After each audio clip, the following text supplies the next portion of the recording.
High views. I think మొన్న ఇచ్చినట్టున్నాను మన కేటర్ devotion ఛానల్లో ఈ సన్ రూఫ్ కార్లో ట్రావెల్ చేస్తున్నట్టు పిల్లోడు రైల్వే ట్రాక్ ముందు ఒక చిన్నపాటి ఐరన్ బ్యారియర్ లాంటిది రావటం, దానికి తగలటం, పడటం, ఇదంతా కూడా శివప్రసాద్ వీచ్ ఛానల్లో ఆ వీడియో కూడా పెట్టాను. ఇక్కడ డిస్క్రిప్షన్లో లింక్ కూడా ఇస్తాను.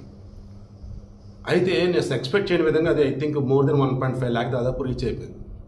ఏంటని చూస్తే సబ్స్క్రైబర్స్ ఇది కాదు, యూట్యూబ్ రికమెండేషన్స్లో అది ఎక్కువ ఉంది.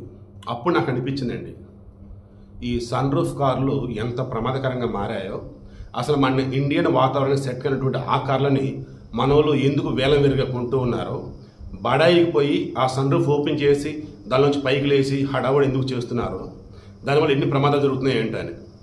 ఏ మాటగా మాట మన భారతదేశంలో, మరలా చూద్దాం, మన భారతదేశంలో ఏదైనా ఒక మంచి పని చేయాలి ఈ ప్రభుత్వం అన్నప్పుడు అవతల సామాన్యుల్లో ఎవరైనా చనిపోవాలి, లేదా వారికి ఏదైనా భారీ ప్రమాదాలు జరగాలి.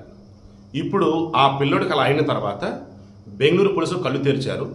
భారతదేశ వ్యాప్తంగా ఉన్న పోలీసులు ఆయా రాష్ట్ర ప్రభుత్వాలన్నీ కూడా ఇప్పుడు ఓపెన్ అయ్యాయి. ఏమని, ఇదిగో ఈ సన్ రూఫ్ కార్లు అన్నవి విదేశాలలో ఎక్కువగా వాడతారు, ఎందుకంటే అక్కడ సన్లైట్ అంత చాలా తక్కువ ఉంటుంది.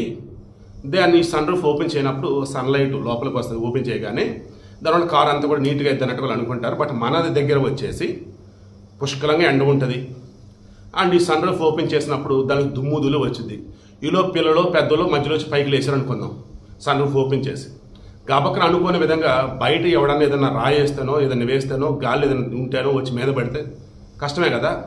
అలా ఆన్ ద వేలో వెళ్తున్నప్పుడు మధ్యలో ఏదైనా హడ్డిల్స్ ఏదైనా వచ్చినాయి, స్పీడ్ బ్రేకర్లు వచ్చినాయి, ఒకసారి కారు ముందుకెళ్ళి కుదుపులోనేది మెడ తీగ అవతల పడింది. ఇప్పుడు వచ్చేసి ఆ కారు వచ్చేసి నేను బెంగళూరుది వచ్చేసి వెళ్తున్నప్పుడు అక్కడ వచ్చేసి పలానా ఎత్తు వరకు వాహనాలు పరిమితం అని చెప్పేసి ఉంటాయి. అక్కడ బ్యారికేడ్ ఏదైతే ఉందో అది ఆ పిల్లడికి తగిలి తలక తగిలి వెనక పడిపోయి కింద పడిపోయాడు. అదృష్టమైతే ఆ పిల్లడు బతికే ఉన్నాడు. బట్ అతనికైన గాయాలు మాత్రం ఇప్పట్లో ఆ పిల్లడిని కోలుకునేలా చేయవు.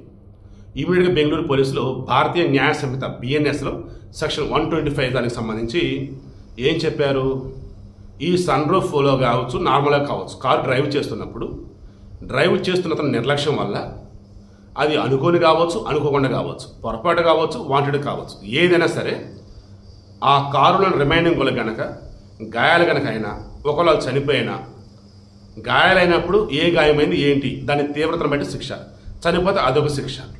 ఇలా చెప్పుకుంటూ పోయినప్పుడు ఏమీ కాలేదు కానీ అది ఎవరన్నా ఫోటో తీసి పెట్టారు, అప్పుడు కూడా శిక్ష వేస్తామని చెప్పారు.